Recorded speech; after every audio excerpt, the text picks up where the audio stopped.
Hey everyone, Richard Wilson here at Family Office Club. I've been watching some videos of Warren Buffett, some clips from his annual meeting lately, and we've been hosting our investor summit here in Brooklyn, the New York City area. And I got asked on stage yesterday during our head of investor club discussion panel. We had 7 heads of investor clubs on stage. I got asked, what types of people do investors want to work with most? Because I had made a comment that it's the highest quality person in the room investors want to work with, not the best quote unquote deal or the person promising the highest returns. So they asked me to describe what that person would look like and not look like, but like act like.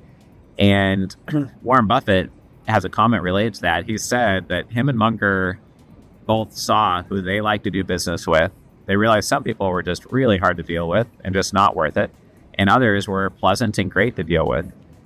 Sam Zell also talks about how he never wants to do a deal just once with somebody. He wants to be able to work with somebody again and again, right? So here are all the things that I see after running 275 live events for our investor club and running our club for 17 years now. What I see ultra wealthy investors worth tens of millions, hundreds of millions, and $1 billion plus like to see in order to work with somebody. And the point of mentioning Warren is that you can study these things and seek to be more like them. You don't want to be disingenuous and act like someone you're not, but shifting, learning how to communicate in certain ways, improving your communication styles. Those are all things we should be working on, right? So here's a list of things that I see investors looking for. First, above everything else, they want to work with the class act individual because that encompasses so much. It means respect for yourself. It means respect for others. It means being kind, being polite, being professional. I think that people want to work with someone who is passionate. They want to work with someone who's excited on what they're doing. And you should not work on anything unless you're excited about it. You shouldn't back things unless you're excited about it. We had Pinkerton on stage yesterday, Dan Pinkerton, a $1 billion wealth manager. He talked about being joyful in everything you do. We interviewed Tim Draper, famous venture capital billionaire. He says that he goes into everything with gusto and enthusiasm. If you're not, then why are you doing it? And people will be more attracted to work with you if you're the one having more fun and you have more gusto and enthusiasm than other people.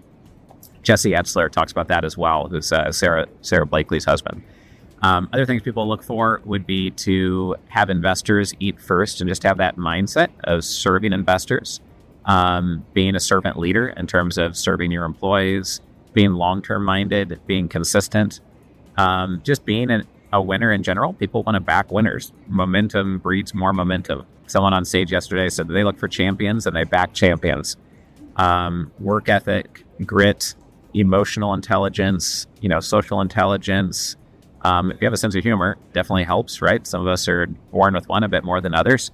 Those are some of the top things that come to mind, right? People want to work with others who are just nice human beings, pleasant to be around, relatively agreeable.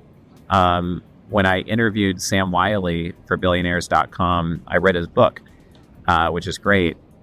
He said that he is a pretty laid-back person, but he gets as aggressive as he needs to be in certain situations. So obviously, you don't want to be a pushover, but you also don't want to be gruff and hard to deal with, and nobody really wants to do business with you either. So these are some of the characteristics of what I feel investors are looking for in value, and they would much rather work with someone that they trust and like, rather than someone promising a high RRR, because anyone can promise that. It's just a piece of paper. It's just a number you put on the paper, but do you really believe it? If they don't trust you, they won't. So a lot of this comes back to trust, being able to relate to you, liking you, and having high conviction that you're the right person to trust with their capital, which really represents their hard work that now is in the form of capital. Thank you. Hope you enjoyed this video. Please check out familyoffices.com and investorclub.com if you want to get involved. Join the Family Office Club by visiting familyoffices.com. We look forward to seeing you at our next live event.